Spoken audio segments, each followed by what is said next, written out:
watching Throttle House. I'm Thomas.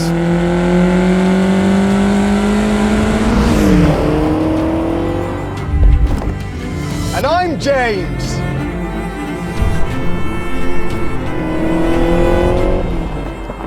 And that's the Lotus Esprit V8.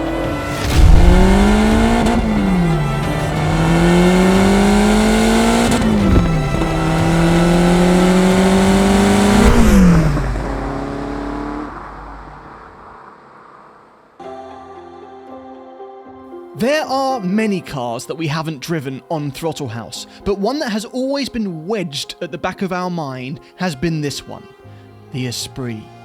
Lotus badge, mid-engined, manual, iconic Hollywood-approved shape, and even with the big engine option, weighs about as much as a new 4-pot Civic.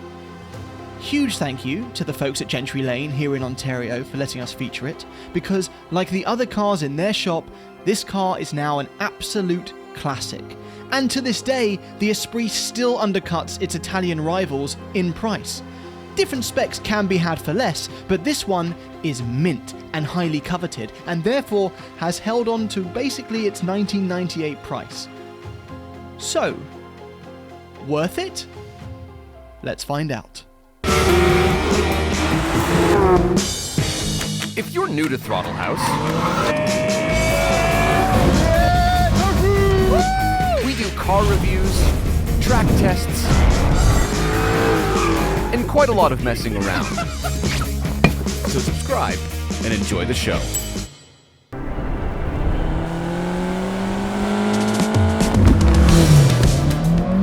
Alright, finally in an Esprit.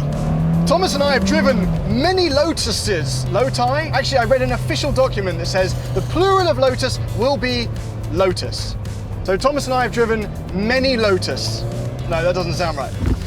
But never an Esprit. And this is the S4. This is the final generation of the Esprit, which means even though you could get a 4-cylinder, this one has the twin turbocharged 3.5 litre V8. 350 horsepower behind me, not quite as much as the Ferrari F355 of the time, but this is a bit lighter. So I think the power to weight ratio is about the same, and it means it achieves a 0 to 60 time of less than 5 seconds as well. This is quite quick, and like the rest of this car, that engine is all Lotus, baby. Yeah, so the engine is from Lotus, but the rest of the car, well, you know, like a car in need is a Lotus indeed. And this one has borrowed a lot. One look at its library card will tell you that the steering wheel, the stalks, and the airbag are from a GM Saturn. The door handles are from an Opel Calibra. The tail lights, Toyota AE86. Headlight lift motors from a Pontiac Fiero. The aerial, well, that's a Vauxhall Tigra. Side mirrors from a Citroën CX, Peugeot 106 interior buttons, fan motors from a Ford Fiesta, Jag window motors. I mean, look, there is more, but come on. This was James Bond's car. 007! That makes it automatically cool. That and the air conditioning compressor from GM. Okay, I would love to say that James Bond was my first experience of an Esprit, but it wasn't, because it was actually the VHS that was in the cupboard that I was never allowed to watch because it was a 15, and that was Julia Roberts' Pretty Woman. It's actually a great film, and in that film, for some reason, Richard Gere can't handle this car, so Julia Roberts has to take the keys. And by the way, if you haven't seen it, I don't know if I can say it on YouTube, Julia Roberts is one of those people that works on a particular corner procuring business. But in that film, she procures Richard Gere's love. It's romantic and it's wonderful. But it's also wonderful because this car is in it. Wait a minute, it's a Lotus Esprit. And the reason this car is in it and not something more exotic is apparently because Porsche and Ferrari rejected the film and wouldn't supply a car because of its subject matter to do with prostitution. Anyway, yes, it's a parts bin car, but look at it. Everyone loves it. I've been driving this through the city. I've been driving it on the highway. It's well-mannered. We've established it's quick enough. The shifter is fine. You have to be quite delicate with it. It feels a lot like an Elise. That's sort of a weak point here. The clutch is lighter than I expected. It's not got a particularly high red line, but even though it's twin turbocharged, the power's all at the top.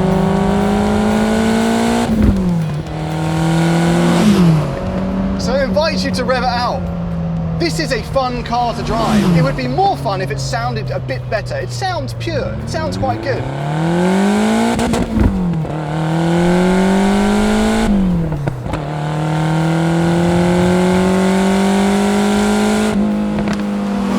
But it doesn't sound, it's not close to the Ferrari. And yes, it doesn't have an identity in the interior the same way a Honda NSX does, or the Ferrari, or a Viper. And that's because it has the feel of an intimidating, minus 4 cylinders Lamborghini, but it's not scary to drive, which means this doesn't feel entirely like any other Lotus I've driven. It almost feels Italian. It's Esprit, Mario. Don't put that in. Don't put that in. You kind of get the impression that Lotus did everything they could with what they had. And what they had is always less than everyone else. But as a result, you really get the feeling that this has been made by a team of people for whom compromise wasn't a word in their dictionary. Apart from one big compromise. There's one giant one. Yeah, Lotus messed up. Yeah, apparently that twin-turbo V8 was capable of 500 horsepower. Lotus actually spent millions of pounds developing that engine. They spent more money on that engine than they did on the entire Lotus Elise, but they didn't have any money left over, so they had to use a transmission from a Renault, which wasn't capable of handling 500 horsepower. So they detuned the engine to 350. So right off the bat, the car was neutered. But it is a Lotus, which means that it should be a delight in the corners.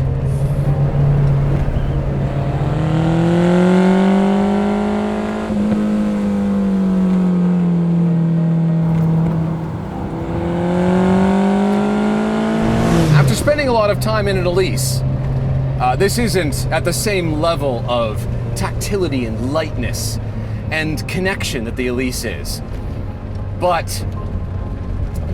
compared to its contemporary, the F355, I think this is right up there. You feel that there isn't a lot of mass when you lean it into it. Oh, like that. That's nice. So much torque coming out of the corner, seriously. That's good. Oh, yes.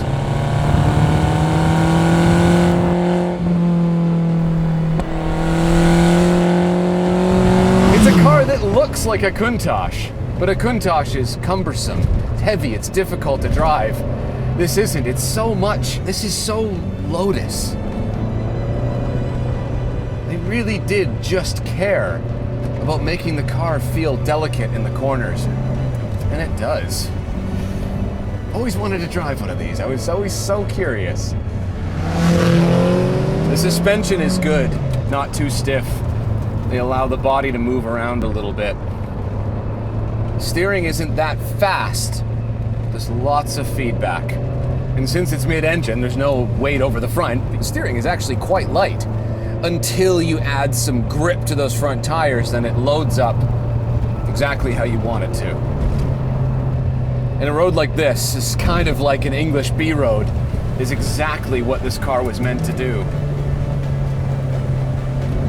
It feels completely at home. Completely at home.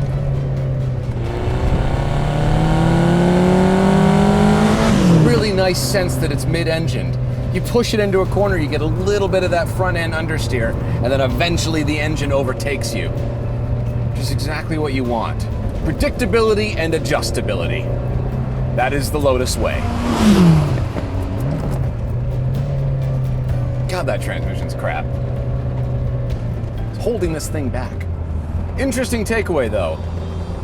This is a very good car. It's a very nice car. It's a very easy car to drive fast. But it's not particularly riveting to drive. It's not that exciting, especially at road speeds like this. And for a car that shared a year with the Elise is on another level of fun and connection. This one's a lot quicker, though.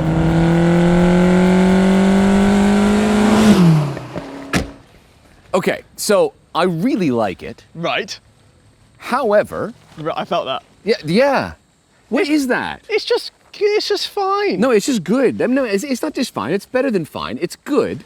But at the same time, there isn't a single aspect of it that, like, I'm going to lie in bed tonight and go, like, the noise that it made, or the shifter, or the steering, or you know what I mean? Like, I think it's this. I think it's this. You're right. It is. It looks phenomenal. It's just like it's like a whole package. It's like the power band. It's just here and then like strong all the way, because this is one of the coolest looking cars of this era. Yes, and it has pop-up headlights. Yes, it does. And it's well loved, and it's wedgy. I mean, originally it was Giugiaro. Yeah. And then this is the S4, so it's the same guy that fiddled with the design of this. But it got curvy. There was a Stephen somewhere in there.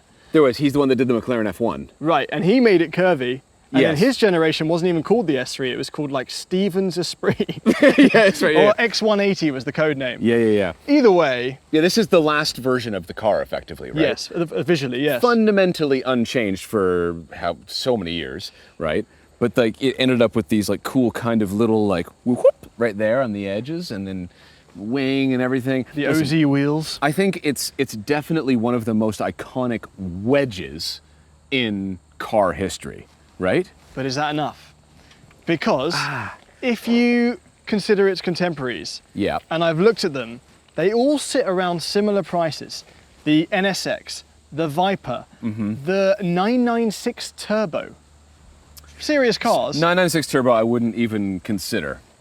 Why not? Just because I'm not a fan. It's just a bit dull. This is way more exciting. Okay. Like, this engine could blow up at any time, right? No, it's these an are- interference engine with a timing belt. Okay, so the timing belt does need a service every 6 years or whatever, but Yeah. apparently they are reasonably reliable when you look after them, as said by owners Yes.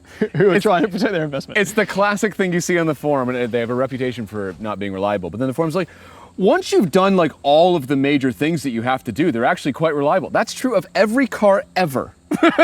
There you go, see? Once you've it's fixed all the it's not problems, even there's no problems it's not anymore. even an exception in that respect either. You can also get 10-year newer Gallardo. Ferrari 360 prices are all quite around this We're talking area. about for this price, Yeah. right? You know what else I would get for this price is an Aston Martin V12 Vantage. Oh, Aston Martin comes up all the time. I'm sorry, it's so cool. Or a DBS. But here's a what's DBS weird. is a bit more. So Okay. I've been on the car auctions sometimes. Okay, so this is a bit of an intervention at this moment. You have a problem. Not required. You have a problem. This is on He, TV. every single time I talk to him or I'm on the phone with him, he is at least 10% distracted with the auction. He'll be talking, deep conversation. He'll be like this. I feel like I get to choose when to out Oh, it's up to myself 70 grand. as an auction obsessed person. Right? No, it's too late. I've done it. On the auctions, they sometimes include the comparison from when this car came out. So if one were to frequent Ford GT auctions, you'd see all the comparisons about how the Ford GT Wouldn't be him. was brilliant. Yeah. They do this for this, except this is last in every single comparison. So it's like, here's an auction, Mint Esprit. Go down to the thing, articles, 5th. Not quite as good as the other one. Not good enough. But, like, why would you put that on the auction? Yeah, I think, okay, so for this money in this exact era, just by the way that they drive, not Yeah. even considering the badges or the styling, I would take a F355, a Ferrari. But then you factor in the fact that it is a Ferrari, right? Yes. And it just immediately is, listen, I really, really like this car. I genuinely do. It's one of the cars that you look at and go, like, no one hates this thing. No. You can't hate the Esprit. And here's the thing we're forgetting. This is a Mint twin-turbo V8 version. Yes. If you go slightly older or you go for a 4-cylinder, then you get the best thing about this car, which is the shape, for way less. Way less. And then suddenly And if you go in- back to the right era, you actually get a Bond car, one of the most famous Bond cars. Yeah, but Julia Roberts. You but Julia Drove Roberts, it. though. No, I know. No, it's got no pull, does it? He hasn't stopped talking about Julia Roberts. It came up more than I expected, to be honest. Have you noticed how the door, you know, and it's very squeaky in here. It's quite low to see. But don't worry, you can't hear it when the car stops because the idle is so vibrating and loud. I know. So you know how in an Aston Martin the doors kind of go up a little bit? Yes. They're not like full, like scissor doors, but they go up a bit. Yes. These go down a bit. And I'm not sure if that's just slack in the hinges or it's the design feature. It's about being different. Yeah, exactly. They kind of just gotta go. They go. Everything's leather wrapped. Everything's. it's really nice, Like, compare actually. this to an Elise cabin. It's a Yes. different brand. Well, yeah. It's also a different brand everywhere else because they've used different brands. Yes. No. But- This is filled with parts, as we know. I like these though. No, you don't know the best button in this car and any car I've been in a long time. Big claim. It is the fuel filler door release button. It's right here. Falls to hand. All right. Listen, as I click it and release, it's so I can hold it longer, then release, or do it quick, and it releases the fuel filler door. We're really looking for things that make this car unique. No. That's very unique. So this is very like 80s Lamborghini vibes. Yes, in here, it is. Yeah. Your head is extremely close to the roof and the pillars. But this roof can be changed out for a glass roof and just popped off as well. Yeah, which is nice. If this had more power, it would be England's Corvette, because it would be the supercar killer. Yeah. It would be the Targa, overpowered. It does technically have more power. It's just this stupid The transmission. squeak of that chair to every time you say something. It's accenting. Listen, I actually really like this. I'm sorry, no, you got me laughing about the thing. That's so dumb. I actually really like this interior. I love how everything is leather wrapped. I'm a sucker for when. Ooh, that is really cracky. I'm going to leave that one alone. Yours is also kind of okay. I like it when sun visors are wrapped in leather. That to me is the mark of they didn't want to cut any corners when they were trimming the interior. If you do that, that's a good sign. The steering wheel lets it down a bit. However, in Europe, Yeah. there was a Momo steering wheel, which Yeah, looks yeah, a yeah. lot better. It cleans up the whole cabin because there's just less. I actually have a phobia of like late 90s, early 2000s airbags. Just going. But I just assume that when the airbag was first invented, someone was like, potato sack, shotgun shell. Let's put those in a steering wheel, Right. and it will hopefully make a pillow. You know what I mean? Like I don't trust them. I really, really don't. There's not much storage in here. There's no door bins. I don't think there's any There's no storage. glove compartment. Like, where do you put the files? The files go right here. Oh, okay. We found the files. We found the files. So We have an outdated radio system, the Alpine. yes. We have very simple controls, but wonderfully just buttons. Yep. No piano black everywhere. No. This is a good era in many ways. Yes, it is. Also, I love the dials. So analog, so like almost aircrafty. But why didn't Right. they show a red line? I don't know. That's a good question. Rev it till it blows up? Yeah. No idea. We got some stuff to talk about with this car, okay? Because this car's a legend, no question. Like unequivocally, it's a legend. Yes. I've always really liked them. It just looks amazing. I So- don't want to say that it disappointed me because it didn't disappoint me, but it absolutely met my expectations. Yeah, I think it drives. It met them so hard. It drives exactly how it looks, Yes, exactly, right? and no more. It Yeah. doesn't, even though it's quite light. It doesn't. It's a feel- bit quicker than I thought it was going to be. Bit quicker. It's a bit I'll give you quicker, that. yes, yeah, it's a yeah, bit quicker than I thought it was gonna And be. the grip is good. The engine's over the rear. Like, Yeah. you can hustle this thing. I want to say that this is a sixth the price Countach and half of the experience. A sixth the nope. Sixth the price Countach and half the experience. I'll take it. $120,000 sold. Wait, what? Look, at this price, it's new Emira level, and we would take an Emira every single time. But the Esprit holds legendary status in a way that the Emira doesn't yet, or may not ever.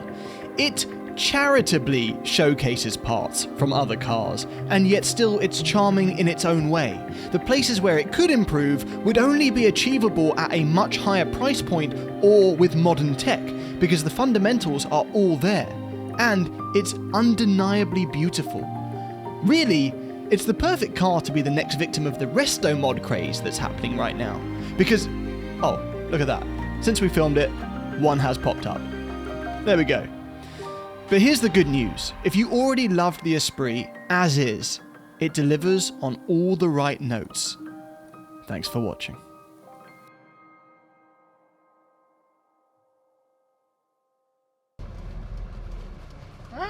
Hill. Oh, this bike is just not in a rush. It's just standing up. Oh, that's a good stretch. Oh, look at that bum shake. Do I have to go and meet him in a car park somewhere now?